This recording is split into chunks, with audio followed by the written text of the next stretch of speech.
अस्सलाम वालेकुम। आज हम बना रहे हैं बहुत ही मज़े की बीफ मसाला बोटी।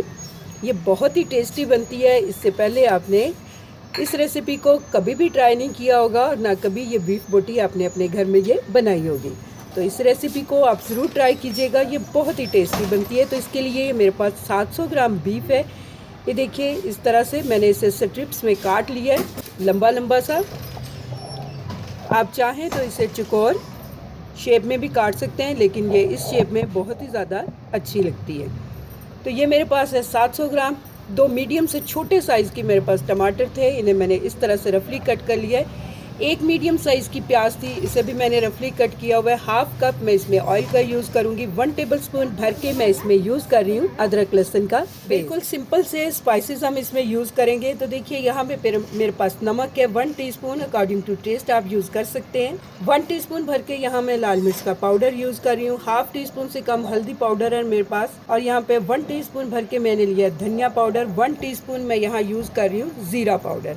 हाफ टी स्पून से कम गरम मसाला का यूज़ करूँगी। ये मेरे पास 1/4 टीस्पून है अजवाइन, इसका यूज़ करेंगे। तो चलिए बनाना शुरू करते हैं बहुत ही मज़े का बीफ मसाला। तो यहाँ कुछ और चीज़ों का भी हम यूज़ करेंगे। तो इसमें 2 मीडियम साइज़ की प्याज है मेरे पास, जिसे मैंने ऑमलेट कट किया हुआ है। 2 मीडियम साइज़ के टमाटर हैं, इन्हें भी मैंने इस तरह से बारीक टुकड़ों में कट किया हुआ है। 6 से 7 हरी मिर्चें हैं, इन्हें मैंने इस तरह से काट के रख लिया हुआ है। ये बारीक कटा हुआ मेरे पास धनिया, इसका यूज़ करेंगे।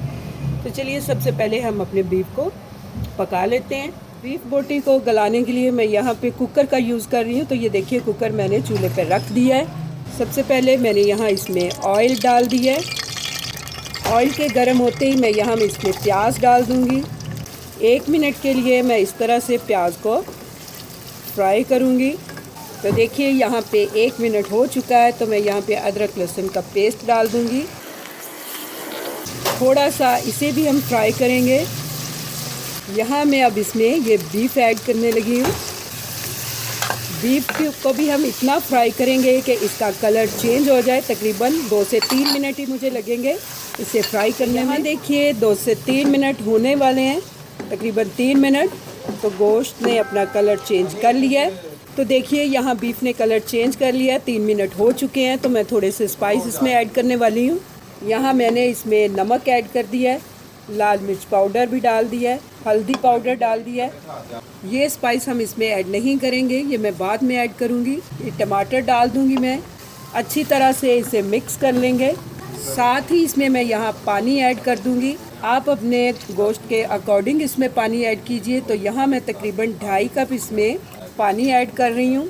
तो इसे मैं प्रेशर दूँगी तकरीबन 20 मिनट के लिए। 20 मिनट के बाद मैं दिखाती हूँ आपको। तो यहाँ देखिए कुकर को मैंने खोल लिया है 20 मिनट के बाद। तो देखिए पानी सारा ड्राई हो चुका है, ऑयल सेपरेट हो गया है और ये बीफ भी बहुत अच्छी तरह से गल चुका है। तो इस बीफ बोटी मसाला में गोश्त जो है बहुत अच्छी तरह से गला हुआ होना चाहिए। तो ये हमारा गोश्त बहुत ही अच्छी तरह से नरम हो चुका है। तो मैं इसे एक कढ़ाई में ट्रांसफ़र करती हूँ, फिर दिखाती हूँ। मैंने एक कढ़ाई में इस तरह से ट्रांसफ़र कर लिया है। यहाँ पे अब बारी आती है, ये देखिए यहाँ मैं इस तरह से ये चॉप की प्याज ये डाल दूँगी, टमाटर ऐड कर देंगे, हरी मिर्चें कटी हुई ये डाल दी है मैंने। ये जो मेरे पास स्पाइसेस थे ये सारे इस तरह से इसमें मैं ऐड कर दूँगी। मिक्स करेंगे इसे। आप यहाँ इसमें चाट मसाले का भी यूज़ कर सकते हैं, थोड़ा सा चटपटा फ्लेवर देने के लिए, लेकिन मैं यहाँ यूज़ नहीं कर रही। सारा मसाला मैंने अच्छी तरह से इसमें मिक्स कर दिया है। फ्लेम को लो पे लेके आते हुए मैं इसे दम पे लगा दूँगी तकरीबन 7 से 8 मिनट के लिए। उसके बाद मैं दिखाती हूँ आपको। तो देखिए यहाँ पे लो फ्लेम पे मैंने इसे रखा हुआ था, तकरीबन 8 मिनट हो गए हैं। यहाँ पे ढक्कन हटा लिया मैंने। बहुत ही मज़े का ये देखिए हमारा बीफ मसाला बोटी रेडी हो चुका है। तो मैं इसे सर्व करती हूँ, फिर दिखाती हूँ आपको। बॉइल्ड राइस के साथ या फिर नान के साथ सर्व कीजिए, ये बहुत ही मज़ा देगी। तो यहाँ देखिए बीफ मसाला बोटी हमारी रेडी हो चुकी है। बहुत ही टेस्टी ये सालन बनता है। उम्मीद करती हूँ आपको मेरी ये बीफ मसाला बोटी की रेसिपी बहुत पसंद आएगी। अगर आपको मेरी ये रेसिपी अच्छी लगे तो मेरी रेसिपी के नीचे लाइक का बटन दबाइए, मेरे चैनल को सब्सक्राइब कीजिए। अल्लाह हाफिज़।